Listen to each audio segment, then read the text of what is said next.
ये सिलीगुड़ी प्रेरणा educational centre का एक क्लास में एक ग्रुप क्लास हो रहा है। इसमें जब पहले ग्रुप क्लास होता था तब इसमें बच्चे को पहले ऐसे करके बिठाया जाता था। तब टीचर को बहुत प्रॉब्लम होता था क्योंकि कॉर्नर में जो बच्चा रहता है उसको एक्टिविटी कराने में या दिखाने में टीचर को प्रॉब्लम होता था, क्योंकि टीचर को उठ के जाके एक्टिविटी कराना पड़ता था।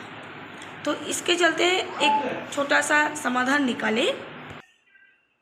हम लोग ग्रुप क्लास के लिए इस टाइप का टेबल का इस्तेमाल किए। अभी टीचर बीच में बैठ के सब बच्चे को अच्छे से ग्रुप क्लास ले सकता है। और ये जो टेबल बना हुआ है एक एक अलग अलग करके टुकड़ा है। जैसे हम चाहे तो एक एक टेबल को अलग भी रख सकते हैं, जुड़ भी सकते हैं और उसको अलग भी रख सकते हैं।